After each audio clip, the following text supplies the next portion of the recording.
Hello students, welcome back again. Calculus के important chapters के बारे में बहुत दिनों से कमेंट आ रहे हैं और आज सैटरडे को फाइनली हम ये वीडियो आपके लिए लेकर आ रहे हैं। इसमें मैं आपको बता रही हूँ कि कितने चैप्टर्स आपको करने चाहिए। काफ़ी बच्चे ऐसे होते हैं जो कॉम्पिटिटिव एग्जाम्स की तैयारी करते हैं, उनके लिए इंपॉर्टेंट चैप्टर्स बिल्कुल करना लाजमी है। लेकिन अदर स्टूडेंट जो केवल और केवल पासिंग मार्क्स लेना चाहते हैं लेकिन मैथ्स में आगे जाना चाहते हैं, ऐसे काम नहीं चलेगा, है ना।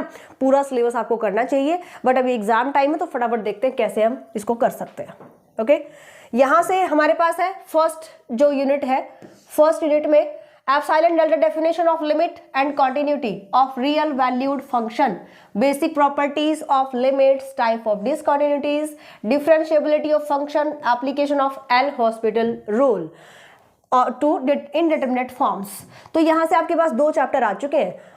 कौन सा? कॉन्टिन्यूटी एंड डिफरेंशिएबिलिटी और इनडिटरमिनेट फॉर्म। इसके बाद आता है successive differentiation, Leibniz theorem, Taylor's and Maclaurin series expansion with different forms of reminder.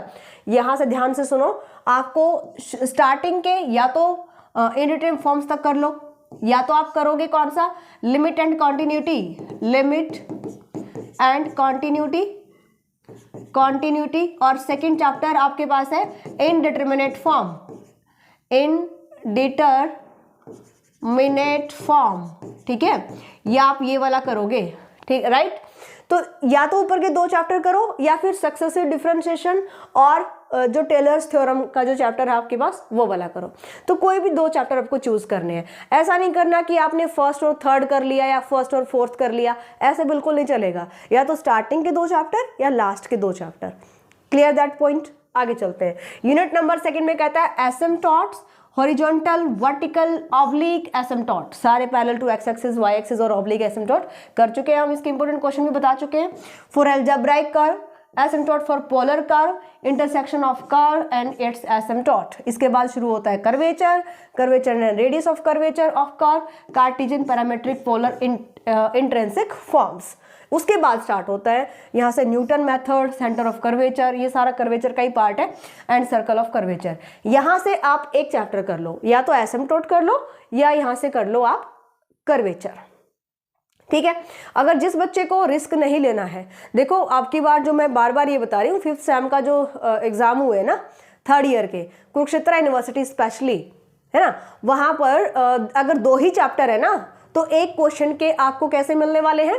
एक क्वेश्चन का क्वेश्चन नंबर फर्स्ट इसका ए और बी पार्ट, है ना, फिर क्वेश्चन नंबर सेकंड और इसका ए और बी पार्ट। आपको या तो ये करना है या फिर ये करना है ना। तो इसमें से एक क्वेश्चन जो ए पार्ट है वो तो बना दिया एसिम्पटोट से, सेकंड पार्ट बना देंगे कर्वेचर से, तो यहां लॉस हो सकता है आपका। ऐसे ही पेपर बनाए गए हैं कुरुक्षेत्र यूनिवर्सिटी के फिफ्थ सेमेस्टर के। दो यूनिट तो बहुत अच्छे से दे दिया कि दो यूनिट में तो जैसे मैंने कहा ना कि एक एसिम्पटोट से आ जाएगा, एक कर्वेचर से आ जाएगा। ये श्योरिटी नहीं होती है यूनिवर्सिटी में, कहीं मेंशन नहीं होता है कि अगर आपके दो चैप्टर हैं तो पूरा एक क्वेश्चन एक से कवर होगा और दूसरा दूसरे से कवर होगा, ऐसा कहीं नहीं लिखा है। Clear that point? But important chapters, क्योंकि टाइम अगर बहुत ही कम है हमारे पास तो वहां हम चूज कर सकते हैं भी, और हमारे पास कोई चॉइस नहीं है। ठीक है, उस हिसाब से अगर मैं देखूं ना तो एसिम्पटोट कर लो प्लस हाफ चैप्टर कर लो कर्वेचर का, हाफ चैप्टर कर लो एसिम्पटोट कंप्लीट, हाफ चैप्टर कर्वेचर, तो आप कहीं मार नहीं खाएंगे। ठीक है, तो ये ध्यान रखना भाई, जो एक चैप्टर करेगा ना यूनिट सेकंड में, अगर मैं कहूँ एसिम्पटोट और फिर आपके पास है कर्वेचर चैप्टर, तो ये चीज ध्यान रखना है आपको कि अगर एक एक पार्ट आ गया तो वहां लॉस हो सकता है। जिस यूनिट में दो चैप्टर है वहां पे आप 1.5 चैप्टर करो कम से कम, अगर पेपर पूरा करना है तो। ठीक है, पासिंग मार्क्स के लिए भी बताएंगे अभी कि कौन से मिनिमम रहेंगे आपके लिए।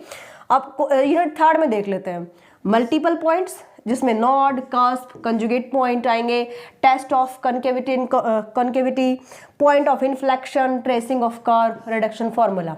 यहाँ देखो कैसे फंसा दिया आपको। ट्रेसिंग ऑफ कर्व तो करना ही करना पड़ेगा। ट्रेसिंग ऑफ कर्व आपको चॉइस ही नहीं दी गई कि आप छोड़ दो, बीच में डाल दिया। रिडक्शन फॉर्मूला, कर्व ट्रेसिंग, या तो ये दो करो या फिर कर्व ट्रेसिंग और मल्टीपल पॉइंट्स, या ये दो करो, जिसको अभी हम कह रहे हैं ना सिंगुलर पॉइंट। जो सिंगुलर पॉइंट नेम से मैंने डाला था वो मल्टीपल पॉइंट ही चैप्टर है, आई बात समझ में? तो मल्टीपल पॉइंट या सिंगुलर पॉइंट ये आपको करना पड़ेगा, जो या तो मल्टीपल पॉइंट्स और ट्रेसिंग ऑफ कार कीजिए, या फिर ट्रेसिंग ऑफ कार और रिडक्शन फॉर्मूला कीजिए। ये आपको देखना है कि आपने कौन से तैयार किए हैं। तो इस तरह से एक एक क्वेश्चन बनेगा आपका। लास्ट में देख लेते हैं।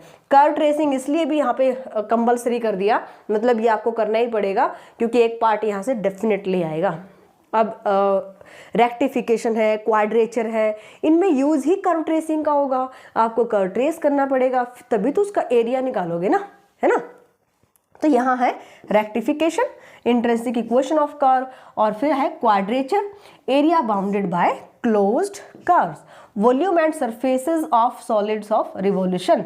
इस यूनिट के इंपॉर्टेंट क्वेश्चन बताना रहते हैं। सोमवार से आपको क्लासेस मिल जाएंगी, मंडे को आपको क्लास मिल जाएगी रेक्टिफिकेशन की, ठीक है। लास्ट में रहती, बाकी सबके मैं बता चुकी हूँ आपको इंपॉर्टेंट क्वेश्चंस, राइट। उनको भी करना बहुत ज़रूरी है। देखो काफ़ी बच्चे अभी भी ये कह रहे हैं क्या मैम हम इन इम्पोर्टेंट क्वेश्चन से पास हो सकते हैं, तो बेटा ध्यान रखो, देखो एक चीज़ का ध्यान रखो, आप अगर ये क्वेश्चन करोगे ना, ओनली यही क्वेश्चन करोगे, तो देखो कहीं ना कहीं आप मार खा सकते हो। क्यों? क्योंकि भाई अगर आपने इंपॉर्टेंट चैप्टर किए हैं तो आपको ये क्वेश्चन काफ़ी काम आएंगे, इनसे रिलेटेड अगर आ गया ना तो आप कर पाओगे, उसमें दिक्कत नहीं है। लेकिन टोटली डिपेंड हो जाओ ना कि भाई मुझे तो यही करने हैं, मैं तो और कुछ देखूंगा ही नहीं या देखूंगी ही नहीं, तो यहाँ आप दिक्कत हो सकती है। ऐसा करो, अगर ये इंपॉर्टेंट क्वेश्चन भी कर रहे हो तो इनसे रिलेटेड कुछ पूछ लिया जाता है ना, तो आप उसको भी कवर कर पाओ। समझ में आ गया? लास्ट यूनिट में देख लेते हैं। यूनिट नंबर 4 में कैसे करोगे रेक्टिफिकेशन और क्वाड्रेचर, 2 चैप्टर कर लो, ठीक है, या फिर क्वाड्रेचर और volume and surfaces of revolution कर लो। यहां ध्यान से समझना है, अगर 3 चैप्टर है ना, अगर आपको 3 चैप्टर दिए गए हैं किसी भी यूनिट में सॉरी, एग्जाम्पल के लिए फर्स्ट सेकंड थर्ड ले रही हूँ, जैसे रेक्टिफिकेशन हो गया, क्वाड्रेचर हो गया, volume and surfaces of solids of revolution हो गया, तो यहाँ से या तो शुरू के 2 कर लो या लास्ट के 2 कर लो, ऐसे चूज करा करो, ऐसे फिर आपको प्रॉब्लम नहीं आएगी, क्वेश्चन कंप्लीट बनेगा ही बनेगा। कई बार बहुत ही ज़्यादा किस्मत खराब होती है ना, तब कर देते हैं भाई एक क्वेश्चन का एक पार्ट फर्स्ट से ले लिया, एक का ले लिया थर्ड से, लेकिन एक क्वेश्चन में चॉइस 100% मिलेगी कि भाई एक क्वेश्चन बन जाए फर्स्ट से, दूसरे का बन जाए सेकंड से, तो ये चॉइस आपको मिलेगी ही मिलेगी। कौन सा इंपॉर्टेंट चैप्टर करना है आपको, कौन सा स्किप करना है। अब मैं आपको पहले ये बता देती हूँ कि कौन से ऐसे चैप्टर है जो रीअपेयर के लिए आपको करने चाहिए। अगर आपको रीअपेयर है कैलकुलस में, तो ध्यान से समझना, मिनिमम चैप्टर्स आप कैसे कर सकते हो, चूज कैसे कर सकते हो। कोई भी ना 2 यूनिट कवर कर लो, कोई भी 2 यूनिट कवर कर लो।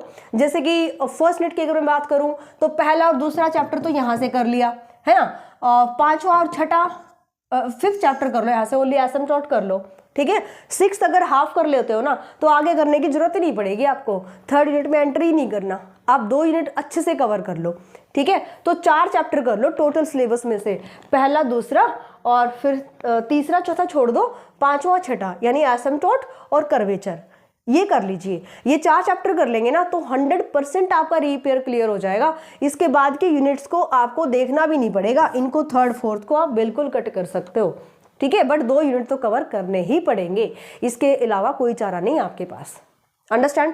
तो रीअपेयर स्टूडेंट्स के लिए ये इंपॉर्टेंट क्वेश्चन बहुत काम आएंगे।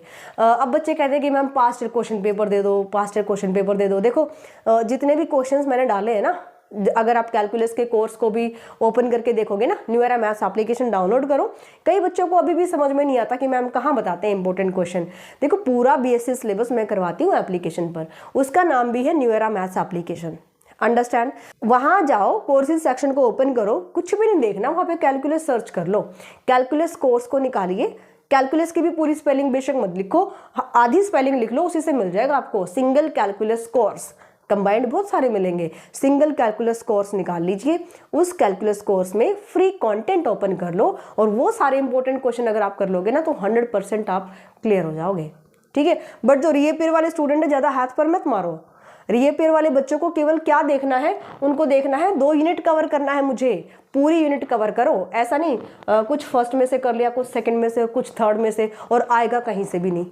1.5 क्वेश्चन पूरा नहीं होगा, यूनिट तीनों में घूम जाओगे, है ना। तो ऐसा नहीं करना है आपको, थोड़ा सा आपको प्रैक्टिकली चलना पड़ेगा।